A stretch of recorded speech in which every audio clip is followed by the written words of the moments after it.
سب دیکھنے اور سننے والوں کی خدمت میں محبت بھرا سلام۔ ایران جنگ، جی ہاں، یہ جنگ رکنے والی نہیں ہے۔ آپ جو مرضی کر لیں، جتنا مرضی زور لگا لیں، مگر جو حالات بتا رہے ہیں وہ یہی ہے، کسی وقت بھی یہ جنگ شروع ہو سکتی ہے۔ ایران کے اوپر اتنا پریشر ڈالا گیا ہے کہ ایران کو کہا جا رہا ہے، جناب اسرائیل کہہ رہا ہے کہ ہم کسی صورت بھی آپ کو ایٹمی ہتھیار بنانے نہیں دیں گے۔ اب اسرائیل کون ہوتا ہے؟ اگر آپ نے ایٹمی ہتھیار بنا لیے تو ایران کے اوپر کس چیز کی پابندی ہے؟ اور امریکہ بہادر اس وقت اسرائیل کے ساتھ مل کر ایران پر حملے کی سوچ رہا ہے، لیکن جو خبر آئی ہے بڑی ہی خطرناک کہ ایران نے بھی ایسے میزائل اس وقت فٹ کیے ہوئے ہیں ہزاروں کی تعداد۔ اگر ایک بھی حملہ ہوتا ہے تو بتایا جا رہا ہے کہ اسرائیل کو تباہ کر دیا جائے گا۔ یہ بھی میں آپ کو بتا دیتا ہوں کہ جو مسلمان ممالک ہے وہ ساتھ دیں یا نہ دیں، لیکن فلسطین کے لیے جو حالات بنے ہوئے ہیں وہ آپ سب کے علم میں۔ اب لوگ کہتے ہیں جناب ایران اکیلا ہے اور وہ کچھ بھی نہیں کر پائے گا۔ اگر ایران کے پاس ایٹمی جو جس چیز سے ان کو خطرہ ہے وہ ہتھیار ہوئے اور وہ ہیں اس کے پاس، یہ بھی میں بتا دوں، تو یہ نہیں کہ اسرائیل تباہ ہوگا، آس پاس کے کئی علاقے جو ممالک ہیں وہ بھی صفحہ ہستی سے مٹ جائیں گے، لیکن ان کے زندہ ہونے کا بھی ابھی کوئی فائدہ نہیں ہے۔ اگر آپ کہیں کہ فلسطینیوں کے آس پاس جو مسلمان ممالک ہیں ان کا کوئی فلسطین کو فائدہ ہے تو کوئی فائدہ نہیں ہے، وہ پہلے ہی مرے ہوئے ہیں، پہلی زندہ میں نہیں ہے۔ مجھے کامرس میں ایک صاحب نے لکھا کہ آپ نے تو کہا تھا زرداری مر گیا، میں نے یہ نہیں کہا تھا زرداری مر گیا، میں نے یہ کہا تھا کہ اسے مشینوں پہ لگایا ہوا ہے اور آخر پہ میں نے یہ کہا تھا اس نے پھر بچ جانا ہے۔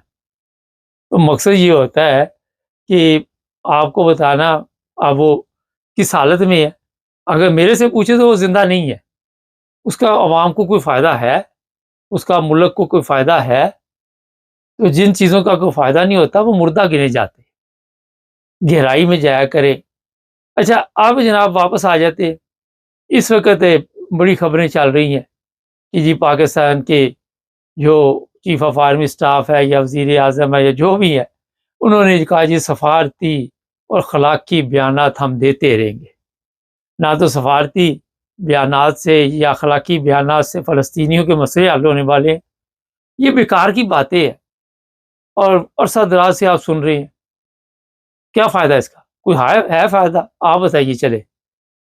اب جناب امریکہ اس وقت ہر صورت ایران کے ساتھ جنگ چاہتا ہے، کوئی ایسا راستہ نہیں نکل رہا کہ بات چیت کے ذریعے، کیونکہ وہ کہتے جی بات چیت شروع وہیں سے ہوگی کہ ایٹمی ہتھیار یہ نہیں بنائے گا، اور ایران کہتا ہے جناب میں تو بناؤں گا اور میرے پاس ہے بھی، ذرا اس نے اعلان نہیں کیا مگر ان کو پتہ چل چکا کہ ہے۔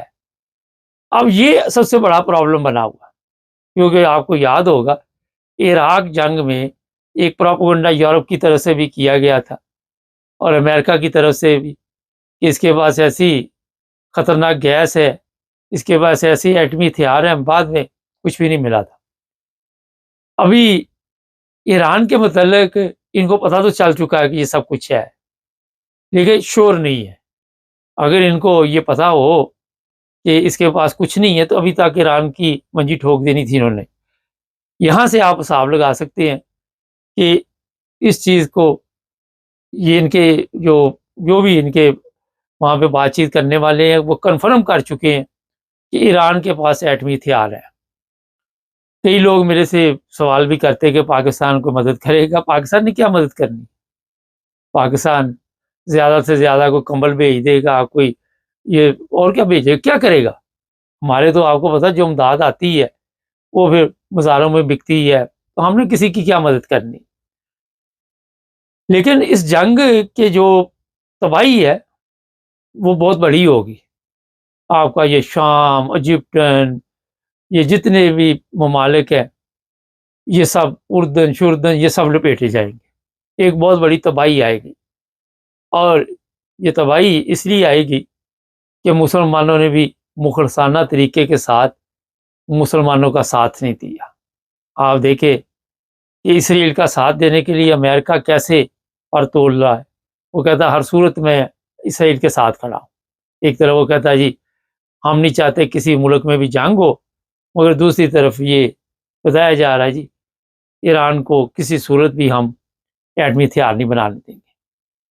پاکستان کے پاس ایٹم ہے، وہ اپنے دفاع کے لیے ہے. کبھی انڈیا کے ساتھ پنگا پڑا تو شاید استعمال کیا جائے، مگر کسی ملک کے لیے کام نہیں آئے گا. آپ کو یاد ہوگا جب پاکستان نے ایٹمی دھماکے کیے تھے تو مسلمان ممالک نے بڑی خوشی کا اظہار کیا تھا، لیکن اب ان کو پتہ چل گیا کہ یہ اس میں ایک اور اندر کی بات میں آپ کو بتا دوں، ہو سکتا ہے پاکستانی جو جرنیل ہیں یا جو بھی ذمہ دار لوگ ان کے کنٹرول میں یہ نہ ہو. جس طرح ہمارے ایئرپورٹس وغیرہ، ہماری اسٹیل مل، دوسری چیزیں ہمارے کنٹرول میں نہیں، اس طرح ہو سکتا ہے ایٹمی جو بھی سازشیں ہیں وہ بھی ہمارے کنٹرول میں نہ ہو. اب جو آپ دیکھ رہے ہیں کہ اس وقت میں پروگرام کر رہا ہوں، اس کے یہ میں نہیں کہہ سکتا کہ 2 دن بعد کتنے گھنٹے بعد، لیکن آپ کو جلد ہی کوئی نہ کوئی ایسی اطلاع ملنے والی ہے کہ ایک خطرناک حملہ ہوا. اس کے بعد ایسا خطرناک وہاں پہ پروگرام ہے ایران کی طرف سے، اور اسرائیل کو اس چیز کا پتہ چل چکا ہے. دیکھتے ہیں ہوتا کیا ہے. ایک پروگرام اور آج آپ دیکھیں گے، ہمارے ساتھ عبدالقیوم صاحب ہوں گے، بڑا اسپیشل پروگرام ہے.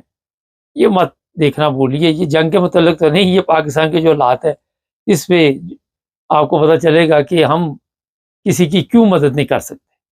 چینل کو سبسکرائب کر لیں، جڑے رہیں ہمارے ساتھ تاکہ اور بھی پروگرام دیکھتے رہیں. چلتے ہیں دوسرے پروگرام. سب دیکھنے اور سننے والوں کی خدمت میں محبت بھرا سلام. کل آپ سب کے علم میں ہے کہ پاکستان میں چیف آف آرمی اسٹاف اور وزیر اعظم بیٹھے ہوئے تھے، اور لوگوں نے کہا جناب بلایا تو ہمیں دوسرے ممالک سے، تو ہماری آپ سن ہی نہیں رہے. عبدالقیوم صاحب سے پوچھتے سر ہمارے تو رواج ہی نہیں کہ دوسرے کی سننے کی، اگر ہماری بات لوگ سننا چاہتے تو آ جائیں، ورنہ کیا ضرورت ہے وہاں پہ آنے کی. وقت صاحب یہ حیرانگی کی بات ہے، حیرانگی کی یہ بات ہے کہ یہ جو گورنمنٹ ہے آپ کو پتہ ہے کس طرح بنی ہے. چیف آف آرمی اسٹاف ہر معاملات میں اس کے ساتھ ہوتا ہے، جبکہ دنیا کا کسی بھی ملک میں دیکھ لیں کہ کبھی بھی کوئی چیف آف آرمی اسٹاف نہ کسی میٹنگ میں ہوتا ہے، نہ وہ ڈائریکٹلی لوگوں کو ایڈریس کرتا ہے، نہ وہ ہر لحاظ سے نمبر 1 ہوتا ہے. جب یہ وزیر اعظم، اس کو جب مداری لوگ کہتے ہیں تو یہ ایکچولی مداری ہے، کیونکہ آپ دیکھیں کہ اس کے 3-4 فکرے وہ آپ یاد کریں. مبارک صاحب اس نے ایک دفعہ یہ بولا تھا کہ جب تک یہ چیف آف آرمی اسٹاف ہے ہماری گورنمنٹ کو کوئی خطرہ نہیں ہے، نمبر 1. نمبر 2 ایک شرمناک کس نے بات کی تھی کہ چیف آف آرمی، میں تو چیف آف آرمی اسٹاف کے جوتے سے بھی بدتر ہوں. یہ دیکھیں ایک وزیر اعظم ملک کا یہ اس طرح کی بےہودہ قسم کی بات، نالائق ترین ایک شخص کی بات اس نے یہ کی. تیسری اس نے یہ بات کی تھی کہ یہ بندہ پاکستان آرمی میں جب تک ہے کبھی پاکستان میں کوئی کسی کو آنکھ نہیں دکھا سکتا، جبکہ روز پاکستان کے آفیسرز اور جوان مارے جا رہے ہیں. اور اتنے بڑے اثرات ہوئے ہیں کہ اگر کوئی غیرت مند 4 اسٹار جنرل ہوتا تو وہ ریزائن کے چلا جاتا کہ میں اس قابل نہیں ہوں، میں پاکستان کی خدمت نہیں کر سکتا. اب دیکھیں کل کیا ہوا ہے، یہ ایک شرمناک گیدرنگ تھی. پاکستان کا کتنا پیسہ خرچ ہوا؟ کیا یہ لوگ جو آئے تھے کیا ریئلی یہ بزنس مین تھے؟ اچھا اس کے دیکھیں ان کو گورنمنٹ نے بلایا تھا اپنے خرچے کے اوپر اور وہاں ٹھہرایا 5 اسٹار ہوٹلوں میں، اور کھانا پینا کتنا خرچ ہوا ہے یہ ہمیں پتہ ہونا چاہیے.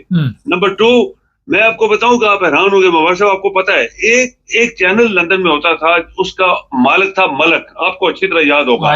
اور اس میں 3 بندوں کو میں نے اس کے ای میل بھیجی کہ 3 بندے تو نکالے گا تمہارا چینل چلے گا ورنہ تو ٹھوس ہو جائے گا. اور وہی بات ہوئی کہ ایک اس میں سے ایک لیڈی کل وہاں باتیں کر رہی تھی، مجھے اتنی شرم آئی کہ وہ اس نے نکالا نہیں تھا، اس کا چینل تو ٹھوس ہو گیا، لیکن وہ وہاں اسلام آباد میں پہنچ گئی. نہ وہ بزنس مین تھی، نہ وہ کوئی پالیٹیشین تھی، نہ کچھ.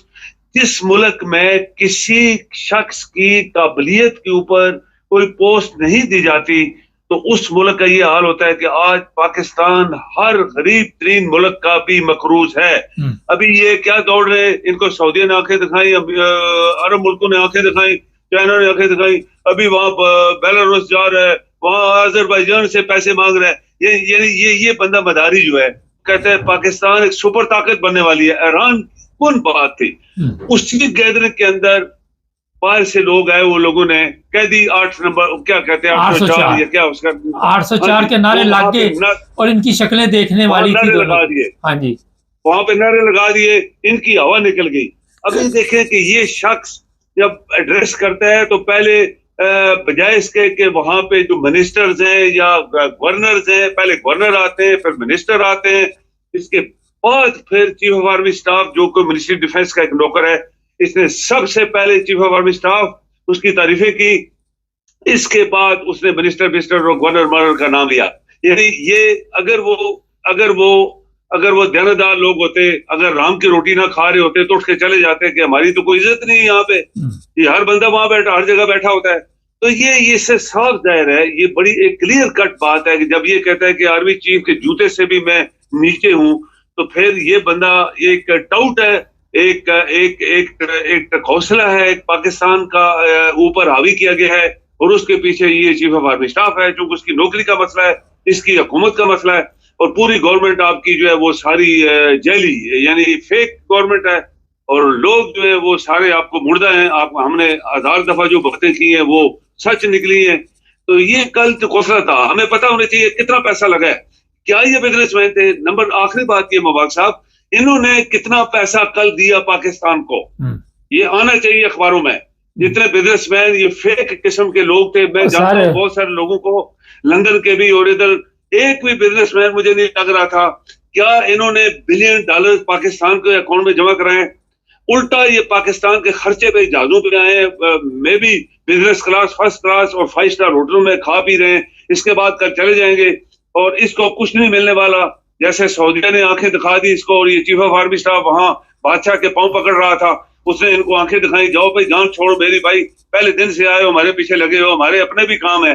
تو یہ چیزیں جو مبارک صاحب آپ کی قوم, آپ کے ادارے پکڑ سکتے ہیں, لیکن جب آپ کے ججز بکے ہوں, آپ کے ادارے بکے ہوں, آپ کی قوم مردہ ہو, تو پھر اس میں سے کچھ رزلٹ نہیں نکل. یہ سب جھوٹے وعدے تھے, سب فراڈ تھا, ٹوٹل فراڈ. وہ کام جو ہونا چاہیے تھا وہ یہ تھا کہ جتنے باہر لوگ بیٹھے ہیں ان میں سے M N A M P A بن سکتے ہیں, وہ الیکشن میں حصہ لے سکتے ہیں, ان کو ووٹنگ جو ہے وہ الیکٹرانک ووٹنگ ہم اجازت دے دیں, اور اس طرح کی چیزیں ہونی چاہیے تھی جو کہ واقعی وہ چیز پاکستانی کی ضرورت ہے.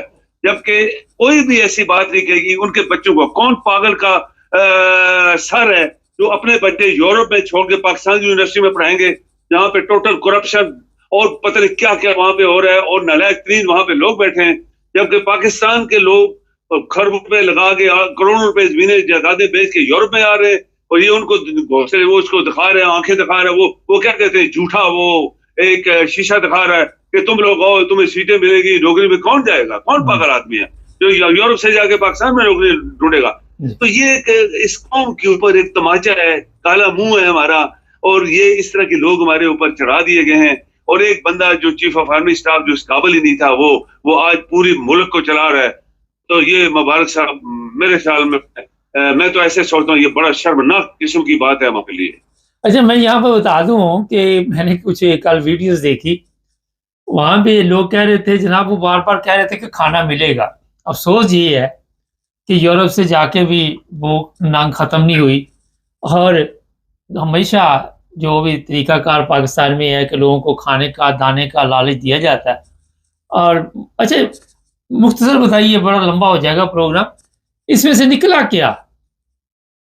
کچھ بھی نہیں بس یہ بالکل ٹوٹل زیرو.